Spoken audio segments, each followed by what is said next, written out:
The Toyota 4Runner might be the smartest used vehicle purchase you can make right now. I know that's a strong statement, but hear me out. While every other SUV on the market is depreciating fast, losing 40 to 50% of its value in the first 5 years, a well-maintained 4Runner holds its value better than almost anything else on 4 wheels. You can buy a 10-year-old 4Runner with 150,000 miles and still get serious money back when you sell it. That almost never happens with any other vehicle in this segment. But here's the other side of that story, and this is the part most buyer's guides skip over. Not all 4Runners are created equal. There are specific generations you want to find, specific generations you want to approach carefully, and very specific problems that show up on certain model years that can turn a great deal into an expensive headache fast. I've been working on and around these trucks for years. I've seen the ones that hit 400,000 miles without a major repair.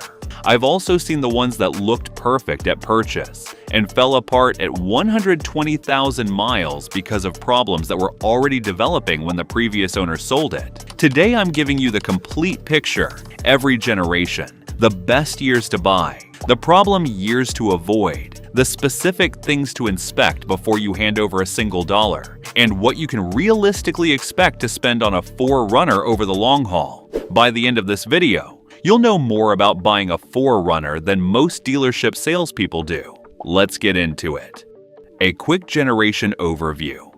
The 4Runner has been through 5 generations, and understanding which one you're looking at changes everything about what you should pay, what you should inspect, and what you should expect. The first generation ran from 1984 to 1989, the second from 1990 to 1995, the third from 1996 to 2002. The fourth generation, one of the most beloved in the lineup, ran from 2003 to 2009, and the fifth generation, which is still in production, started in 2010 and continues today. For the purposes of this guide, we're going to focus on the third, fourth, and fifth generations. These are the trucks you'll actually find at reasonable prices on the used market today, and they're the ones where the buying decisions get interesting. First and second gen trucks are collector territory at this point. Great if you know what you're doing, but a different conversation entirely. Third generation, 1996 to 2002. Let's start with the third generation. These trucks are getting older now, but they still show up on the used market, and they attract buyers who want a body-on-frame Toyota SUV at a lower entry price. Here's what you need to know. The third Gen 4Runner is available with a 2.7-liter 4-cylinder, a 3.4-liter V6, or a 3.4-liter V6 with a supercharger in the SR5 and limited trims. The 3.4-liter V6 is the one you want. It's bulletproof, relatively simple, and responds well to maintenance. The 4-cylinder is underpowered for a truck this size, and the supercharged version, while fun, adds complexity and expense when things eventually need attention. The best years in this generation are 1999 to 2002. By 1999, Toyota had resolved most of the early generation teething issues, and the trucks were hitting their stride mechanically. What to watch for on third-gen trucks? Rust is the #1 concern. These trucks are old enough that any example from a northern state or a coastal area should be inspected thoroughly underneath. Frame rails, floor pan, rear differential cover, and brake lines. Frame rust on these trucks can be a deal killer, not just cosmetically, but structurally. The automatic transmission on third-gen trucks is generally reliable, but watch for delayed engagement, slipping between gears, or any hesitation when shifting into drive from cold. These are signs the transmission fluid has been neglected and the clutch packs are wearing. Front axle U-joints are a known wear item on third-gen 4Runners. If you hear a clicking or clunking on turns, or feel vibration through the steering wheel under load, the U-joints are likely due. Not expensive to fix, but worth negotiating on. Head gasket issues can appear on high-mileage third-gen trucks, particularly those that have run hot at any point. Look for white smoke from the exhaust on cold start, a sweet smell from the engine bay, or any sign of milky residue under the oil cap. Walk away from any third-gen truck showing those symptoms unless the repair has already been documented. Overall, a clean, rust-free third-gen 4Runner with a 3.4-liter V6 and documented maintenance history is a solid buy. Budget for the age, inspect carefully underneath, and you're getting into one of the most capable platforms Toyota ever built. Fourth generation, 2003 to 2009. The fourth generation is where most serious 4Runner buyers want to land, and for very good reasons. Toyota made a major powertrain upgrade for 2003, dropping in the 4.0-liter 1GR FEV6 that became legendary for its durability. This engine is one of the most reliable V6 power plants ever put into a production SUV. It's strong, it's smooth, it responds well to maintenance, and properly cared for, it will run past 300,000 miles without complaint. There's also a 4.7-liter V8 available in certain trim levels. We'll talk about that separately. The fourth gen also introduced a much more refined interior, better on-road manners, and the addition of systems like Vehicle Stability Control, KDSS, Kinetic Dynamic Suspension System, on higher trims, and a more capable four-wheel drive system. Best years to buy in the fourth generation, 2006 to 2009. By 2006, Toyota had ironed out a few minor early generation issues, and the trucks represent the most sorted, reliable version of this platform. A 2007 or 2008 4Runner with 150,000 miles and a clean service history is one of the best used vehicle purchases available at any price point right now. What to watch for on fourth-gen trucks? The 1GR-FEV6 has one known issue worth understanding: oil consumption. Some 1GR-FE engines, particularly earlier examples from 2003 to 2005, can consume oil between changes. We're talking up to a quart every 1,000 to 2,000 miles on some units. This is not always a sign of impending failure, but it does mean you need to check oil levels regularly, and it should factor into your purchase price if you find evidence of it. Check the dipstick during your pre-purchase inspection. If the oil is significantly below full and the seller claims they just changed it, that's a red flag. The KDSS suspension system, available on Sport Edition and limited trims, is an excellent system when it's working correctly. When it develops leaks, which it can after age and hard use, it's expensive. Repairs on a failing KDSS system can run $800 to $2,000 depending on what's leaking. Inspect the KDSS bars and lines under the truck for any signs of fluid weeping before you buy. Rear differential pinion seal leaks are common on fourth-gen trucks and show up as an oily ring around the rear differential cover or weeping from the pinion area. Not catastrophic, but address it promptly. A seal replacement is a $150 to $300 job. Let it go, and you'll be replacing bearings. The V8 option, the 4.7-liter 2UZ-FE, is a strong engine with excellent reliability. The trade-off is fuel economy, which drops significantly compared to the V6. If you find a well-maintained V8 4th gen at a fair price, it's not a bad truck. But the V6 is the sweeter long-term ownership proposition in most cases. Inspect the frame carefully on 4th-gen trucks, particularly 2003 to 2006 models. Toyota issued a frame rust recall on certain 4Runner and Tacoma models, and while many trucks were addressed, not all were. Check underneath for evidence of rust treatment. Look for frame repair documentation, and if you're unsure, get it on a lift before you buy. 5th generation, 2010 to present.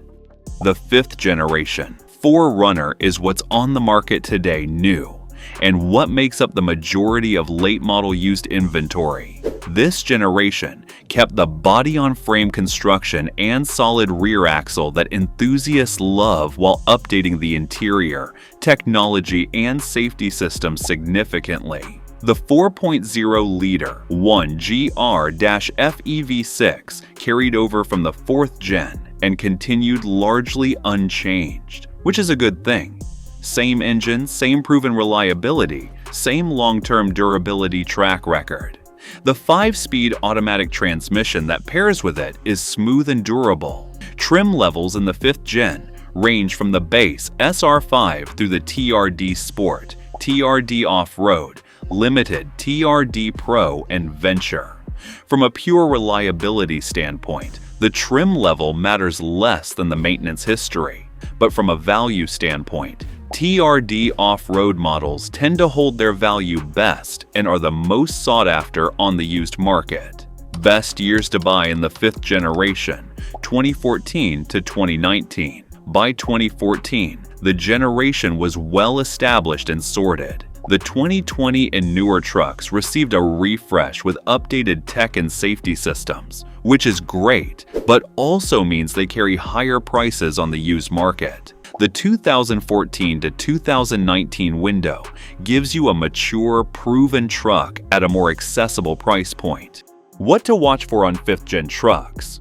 Oil consumption on the 1GR-FE continues to be a characteristic to monitor, particularly on higher mileage 5th gen trucks. Same advice as the 4th gen. Check the dipstick during your inspection and ask the seller directly about oil consumption between changes. 5th gen 4Runners have a known issue with the rear hatch struts losing their holding power, leaving the rear hatch unable to stay open on its own. This is a minor annoyance rather than a serious mechanical problem, but strut replacements are an easy DIY fix for about $40 to $60 in parts. The infotainment system on earlier 5th gen trucks, particularly 2010 to 2013, feels dated by modern standards, and the navigation units can be slow and unresponsive. This doesn't affect reliability, but it's worth knowing if you care about technology. Third-party head unit upgrades are popular and straightforward on these trucks. On TRD Pro models and any 5th gen that's been lifted or modified, perform the same CV axle and front axle geometry inspection you would on any lifted Toyota. Check boot condition,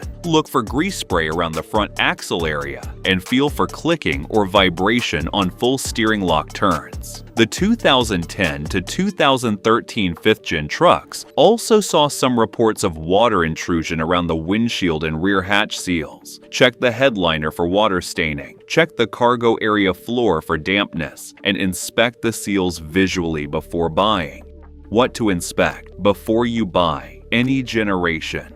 Regardless of which generation you're looking at, here's the pre-purchase inspection checklist I walk through on every 4Runner before recommending a purchase. Start underneath. Get the truck on a lift if at all possible. Look at the frame rails from front to back. Look at the differential covers front and rear. Look at the brake line. Look at the transfer case. If you can't get it on a lift, at minimum get under it with a flashlight and take your time. Pull the oil dipstick, check the level, and look at the color. Clean oil on a fresh change should be amber. Black oil is normal if it's been a few thousand miles. Milky or frothy oil means coolant contamination. Walk away. Pull the transmission dipstick if the model has one. Dark brown or black transmission fluid that smells burnt is a sign of neglect. Red or light pink fluid is healthy. Check the coolant reservoir. Pink or green coolant that looks clear is fine. Brown, oily, or rusty coolant points to mixing issues or internal contamination. Start the engine cold and watch for smoke from the exhaust. A brief white puff on cold startup in cool weather is condensation and normal. Sustained white smoke, blue smoke, or any smoke after the engine is warm are red flags. Drive it hard. Take it on a highway on-ramp and accelerate fully through the gears. Listen for any hesitation, shuddering, or roughness. Find an empty road and brake firmly. The truck should stop straight, and the ABS should feel clean. If the truck has 4WD, use all the modes. Engage 4WD high, 4WD low, And if it has a rear locker, test it. Any clunking, grinding, or failure to engage is a problem.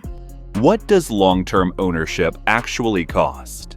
Here's the honest number most buyers want before they commit. On a well-maintained 4th or 5th Gen 4Runner, you should budget approximately $800 to $1,200 per year for routine maintenance, oil changes, fluids, filters, tires, and brake service. That's based on 15,000 miles per year and doing things on schedule. In the 100,000 to 150,000 mile range, budget for timing chain inspection, spark plug replacement, and a coolant flush if not already done. These are not emergency repairs. They're scheduled items that a well-maintained truck handles without drama. The most common unexpected expense on 4Runners is suspension wear, ball joints, control arm bushings, and struts, particularly on trucks that have seen trail use. Budget $500 to $1,500 for suspension refresh, somewhere in the 150,000 to 200,000 mile range, depending on how hard the truck has been driven.